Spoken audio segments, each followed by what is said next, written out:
अस्सलाम वालेकुम। मैं doctor Rizwana Zahid Siddiqui, clinical psychologist. आज हम एक बहुत ही अमूमी किस्म के अमराज जो हमारे इर्द गिर्द नज़र आ रहे होते हैं, बट हम उन्हें रियलाइज़ नहीं कर पा रहे होते हैं कि वाकई ये प्रॉब्लम है या नहीं है। उसमें है मामूली नौइयत के जो रोज़मर्रा में हमें डिप्रेशन और एंजाइटी, जिसको हम रिकॉग्नाइज नहीं कर पाते हैं, या आम अफराद उस मर्ज को रिकॉग्नाइज नहीं कर पाते हैं कि इन्हें कोई मर्ज है, क्योंकि पेशेंट के बाकी तमाम मामला जो रोज़मर्रा के मामला होते हैं, सोना, जागना, उठना, काम करना, वो चल रहे होते हैं ऑन एंड ऑफ। पहले तो डिप्रेशन की तरफ आऊँगी मैं, क्योंकि ये एक ऐसा मर्ज है कि जो शिद्दत इख्तियार कर जाए तो ये खुदकशी या सुसाइड तक पहुँचने के इम्कानात होते हैं। लेकिन इनिशियल स्टेज पे हम उसको नहीं समझ पा रहे होते हैं कि आया ये प्रॉब्लम है भी या नहीं है।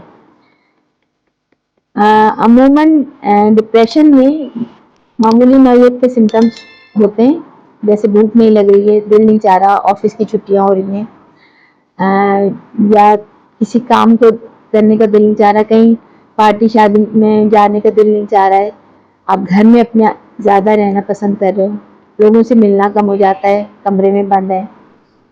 तो ये ऐसे छोटे छोटे सिम्टम्स हैं जो हम नोटिस नहीं ले पाते हैं कि वाकई ये कोई प्रॉब्लम है जिसकी वजह से ये सब हो रहा है। और ये इब्तिदा होती है, और बच्चों में जिस हद तक मैं बताऊं आपको कि बच्चों में भी हम रिकॉग्नाइज नहीं कर पाते कि बच्चा भी डिप्रेशन का शिकार होता है। बच्चों का डिप्रेशन जो है, अगर आप बच्चे को देखते हैं कि वो बहुत ज़्यादा इरिटेबल मूड है उसका, बहुत जल्दी जल्दी रोना आ जाता है थोड़ी थोड़ी सी बात पे, ये चीज़ें बुरी लग रही होती हैं, खाना नहीं खा रहा है, वजन कम हो रहा है। बड़ों में भी ये सिम्टम्स है, या तो वजन कम हो रहा है बहुत ज़्यादा, या वजन बहुत ज़्यादा बढ़ रहा है, तो हम उस चीज़ को नहीं समझ पाते। और इसका हल क्या होता है कि ज़ाहिर है हम अपने तौर पे ट्रीट कर रहे होते हैं। अगर हम इसका वाकई में जिस तरह दूसरे अमराज होते हैं, अगर बच्चे को खुदा न खास्ता कोई पेट में शदीद दर्द होता है, या सर में शदीद दर्द है, या कोई और चोट लग गई, तो हम फ़ौरन डॉक्टर के पास भागते हैं। लेकिन ये इंजरीज जो है ये बच्चे की रूह पर होती हैं। हमें बहुत सारी चीज़ों का इल्म नहीं होता है कि बच्चों के साथ बाज़ औक़ात कुछ मिसहैप्स भी हो जाते हैं, स्कूलों में, घरों में, बड़ों के साथ भी। तो ये सारी चीज़ें जब बच्चा काउंसलिंग में आता है ना, तो बहुत सारे ऐसे मैंने क्लाइंट्स हैंडल किए जिनका ज़ाहिरी तौर पे प्रॉब्लम नहीं समझ में आ रहा होता है, लेकिन जब वो डिस्कस करता है चीज़ों को, तो वो रूट कॉज कहीं से कहीं जाके मिल रहा होता है कि किस वजह से वो बच्चा डिप्रेशन या एंजाइटी का शिकार है।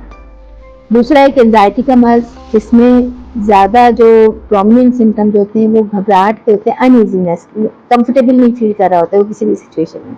लाइक एक कॉमन सी एग्जांपल है कि जब बच्चे एग्जामिनेशन के लिए जाते हैं, बच्चे या बड़े बड़े लोग भी जब एग्जामिनेशन के लिए जाते हैं, इम्तहानात जो उनके, या कोई इंटरव्यू के लिए जा रहे हैं, तो वो इतनी घबराहट का शिकार होते हैं कि बार बार वॉशरूम जा रहे हैं, बार बार वहाँ एग्जामिनेशन हॉल में बैठने से पहले भी उनके पसीने आ रहे हैं, हाथ बहुत ज़्यादा स्वेटिंग हो रही है।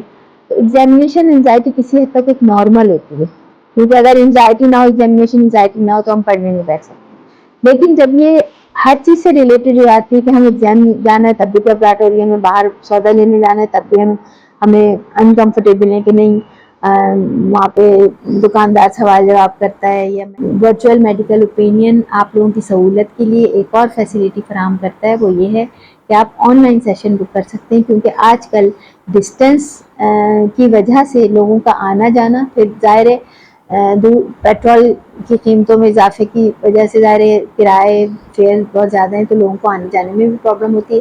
तो अब बेस्ट फैसिलिटी ये है कि आप अपने प्रॉब्लम्स को बहुत आराम से डिस्कस कर सकते हैं, शेयर कर सकते हैं अपने काउंसलर के साथ, जो कि बहुत ज़्यादा कॉन्फिडेंशियल रहती हैं। उनकी सारी चीज़ें, रिपोर्ट्स, उनकी प्रिस्क्रिप्शन सब कॉन्फिडेंशियल रहती हैं और सेफ एंड सिक्योर रहती हैं। तो इस हवाले से कांटेक्ट कर सकते हैं, और आप VMO पे जाएं तो अपने अपॉइंटमेंट बुक कर सकते हैं। Thank you. Doctor Rizwana Zahid Siddiqui. इंशाल्लाह ताला हम फिर अगली वीडियो में मिलेंगे। अल्लाह हाफ़िज़।